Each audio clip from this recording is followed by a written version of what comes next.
और अभी चीन ने भारत को धमकी दी।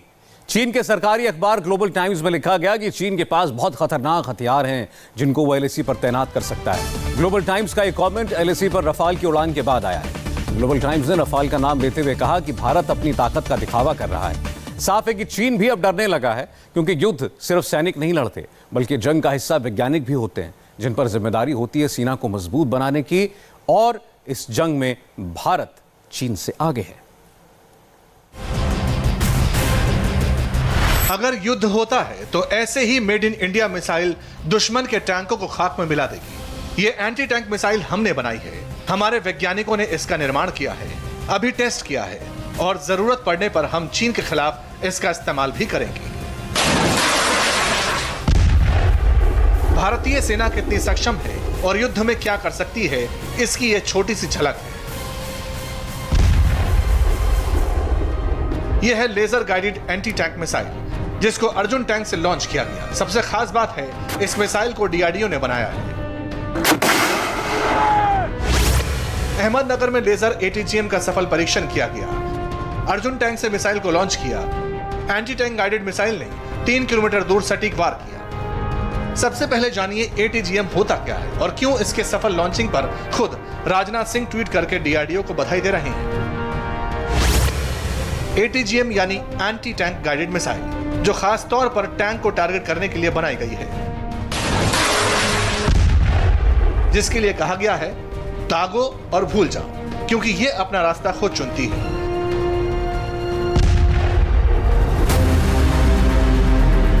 अब तक हमारे टैंकों में इजरायली लाहाट एटीजीएम का इस्तेमाल किया जाता रहा है, लेकिन अब भारत ने अपने खुद की लेजर गाइडेड एटीजीएम तैयार कर ली है। यानी किसी जंग के दौरान भारत को मिसाइल के लिए किसी और देश पर निर्भर नहीं रहना होगा।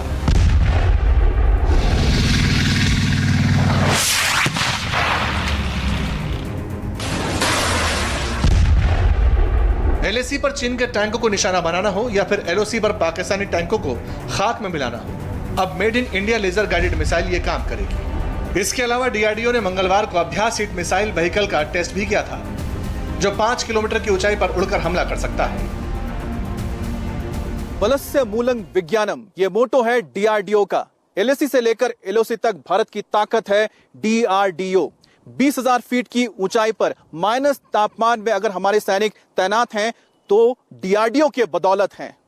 डीआरडीओ ने भारतीय सेना को चाहे फॉरवर्ड एरियाज हो जहां पर टेक्निकल सपोर्ट दिया है, वहीं लद्दाख के बंजर पहाड़ियों में सब्जी उगाने का काम भी किया है। आधुनिक हथियार हो या फिर स्पेशल कॉम्बैट ड्रेस, डीआरडीओ ने भारतीय सेना की ताकत को कई गुना बढ़ा दिया है। साल 1958 में डीआरडीओ की स्थापना हुई थी। डीआरडीओ में 5,000 वैज्ञानिक काम करते हैं। डीआरडीओ के पास 52 हाईटेक लैब्स हैं। डीआरडीओ गोली से लेकर मिसाइल तक का निर्माण करता है। आर्मी, एयरफोर्स, नेवी के अलावा डीआरडीओ स्पेस मिशन पर भी काम करता है। डीआरडीओ की उपलब्धियों की लिस्ट बहुत लंबी है, लेकिन फिलहाल एलएसी पर युद्ध के आसार बने हुए हैं।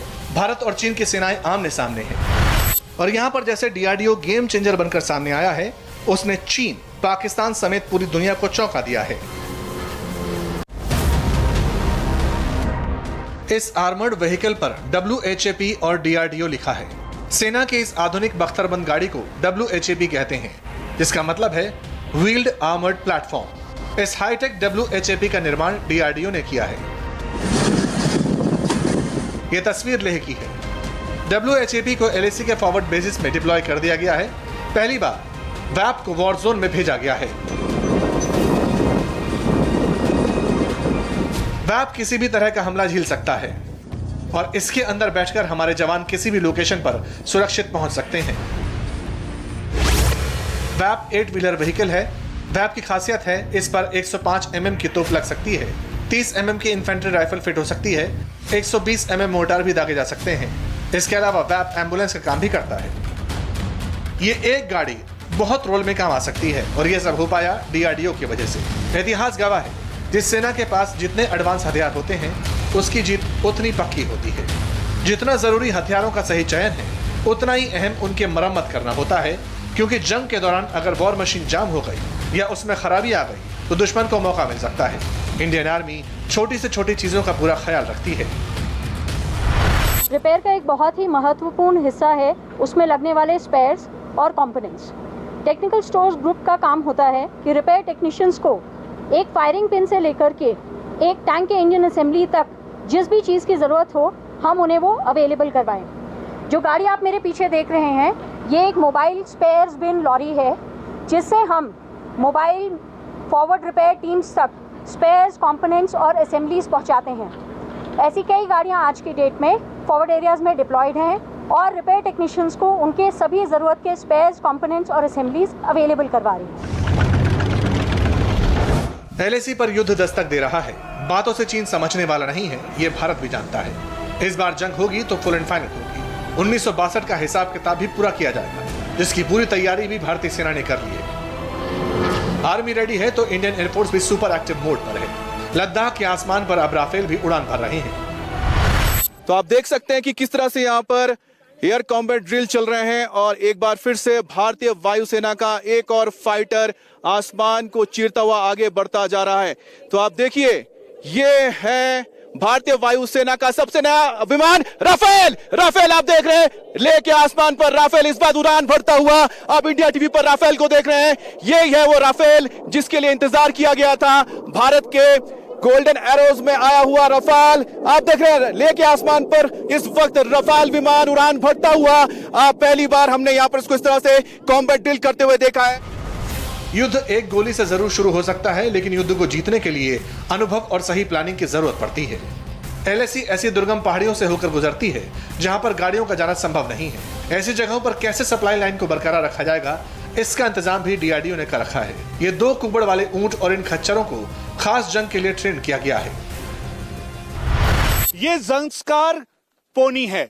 हाई ऑल्टीट्यूड एरिया में इसे डीआरडीओ ने पूरी तरीके से डेवलप किया, फर्दर हाई ऑल्टीट्यूड एरिया के लिए तैयार किया।